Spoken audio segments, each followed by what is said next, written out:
Hey everyone. I just wanted to take a few minutes to show you about PowerPoint's alignment tools.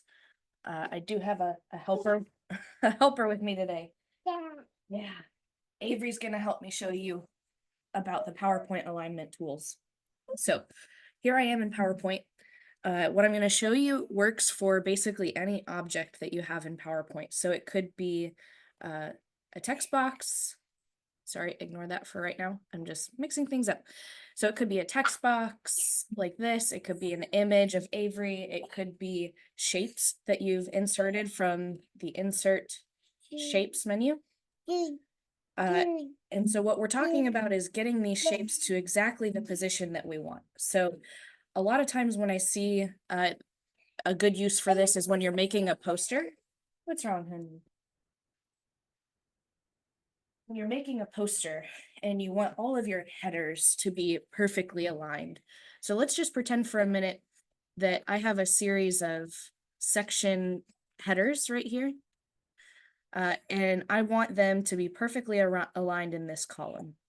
Okay, so you can see I kind of roughly got them there, but they're not perfectly lined up. So what I can do is I can either click and drag to select all of them, or I can click one of them, hold down the shift button and click subsequent items. And then I want to go to the home tab and the drawing group and hit arrange, align, and center align. So you can see when I hit center align, they kind of all shifted so that the center of each box perfectly aligned with the center of each other box. Okay, the other thing to note here is that you usually want all of your header boxes to be exactly the same size. So these actually are already the exact same size, and let's even go look to see what size they are. So I can click a shape, go to shape format, and over here in the top corner, yeah, is this a fun one? You can see that they are exactly 0.4 inches in height, but 2 inches in width.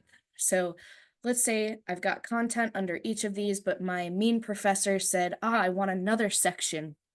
Let's try to create another section header and put it in line with these other boxes. So first of all, I need it to be the exact same shape as the other header boxes. So let's change this to match that 2-inch width and match that 0.4-inch height. 0.4. Good. Okay. Let's get something for Avery to play with. There we go. Okay, so now it's the exact same size, and we need to kind of put it over here in this group. But now there's more space between these two boxes than there are between these two boxes.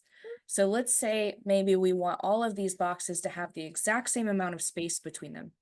So I can, again, click and drag and collect all of them, go to the arrange, align, and this is a magical tool called distribute vertically. So distribute vertically is going to do exactly what I said. It's going to put the exact same amount of space between each of the boxes without, let's not chew on mommy's phone. How about wallet instead? It's going to put the exact same amount of space between all of these boxes, but it's not going to move the very top box or the very bottom box. So if you watch carefully when I hit distribute vertically, it goes boop. These two stayed the same and everywhere else magically popped to having equally spaced. Okay, so you got your headers. So once you have a header box, a lot of times you want to try to put text in it. Something that can sometimes happen is things aren't quite layered the way that you want them to. So for instance, what I'm showing here is that my text box is behind the box that I actually want to use for the visual look of the header. Okay, so I can fix this. I can either bring this box backwards a few layers so that the text box appears to come forward, or I can just bring the text box and tell PowerPoint to make this text box the very front layer. So let's do that. Okay, so now the text box, if you think about everything on the page as being a separate sheet of paper, the text box is now the very top sheet of paper. So it's going to show on top of everything else on the page. Okay, so now let's look about using this text as a header for one of our sections. So when you have text on top of a shape, a lot of times you want that text to be perfectly centered in the shape. So let's try that. Let's say I want to use this text and center it on this box. So if I select both and I do, where are you going? You went down? And I hit arrange, align, center align. And then if I click just the text box, I can use my arrow keys to bring the text box only up. So only in the upward direction and not left or right. And I can also manipulate the position just one pixel at a time. So using those up and down arrows, can be really handy too. Okay, but what happened? It looks like, oh, it centered the surrounding box of the text box with the shape, but the text itself is not centered within the shape. So how do we fix this? Well, the way that I usually do it is I try to make the text centered within the text box first. So I do that by selecting the text box and choosing center alignment in the paragraph, and boop, it magically now is perfectly aligned. Okay. There still can be problems though. So let's look to see what happens if I want to use this shape and text box combo to act as like a caption for the picture of Avery.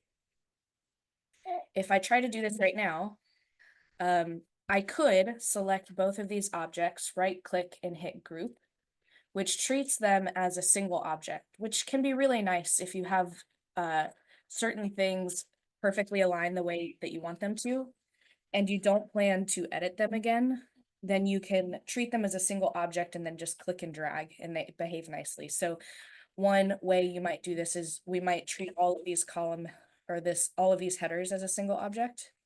And now I can move them around the page without changing how they are oriented with respect to one another. Okay, so now let's try to get this box maybe left aligned with the picture. Maybe I want it to be just under Avery, but all the way to the left. If I go arrange, align, left align, uh-oh, this box is not aligned with the left side of the picture. And that's because within these two objects, the text box still extends way outside the sides. So if you look carefully, what you'll see is that the text box, this inner dotted box, is actually perfectly aligned with the picture, but that's not really what we want.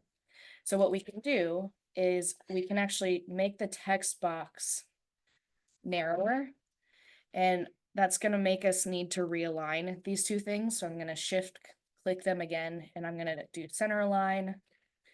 And then I'm also going to try to get them aligned in the middles. So now this text box is back to being perfectly aligned within the box. And notice that I was able to do that without ungrouping them. So you can click within a group and still manipulate how they're arranged within one another. So that can be nice sometimes. So now let's try to do it again. So now this text box is nice and narrow and falls within the boundaries of the shape, the blue shape itself. So now let's try and do align left again. And now it's acting like we want. The blue box is aligned to the left of the picture of Avery. Okay. All right, so I think that covers a lot of the main things. I will say that you should play around with these alignment tools. You can, of course, align left, align right, align tops, align bottoms, distribute horizontally and vertically. You can even align to the slide. So if you want something to show up in the very center of the slide itself, you can do that and make it nice and perfect. Hey, honey. Yeah, you got a cough. Is this a bracelet? You want it on there? Okay. Not feeling great today. Also look at the rotate options. I've used those a lot of times to either rotate 90 degrees left or right, and you can do that consecutively to get around the full circle, or flip vertical and horizontal. That can be really nice too. So play around with these tools. They're super handy for getting that final polished look on your PowerPoint. any student in my lab needs to be well-versed in their alignment tools, because it really just brings out that professional polished look to your slides. Okay, I think that's all we're gonna say. Avery, you wanna say bye-bye? Can you say bye-bye? Say bye-bye. Say bye-bye. Bye-bye. Good job. Bye-bye. There it is. Okay. Thanks, everybody. Bye-bye. Bye-bye. That's right.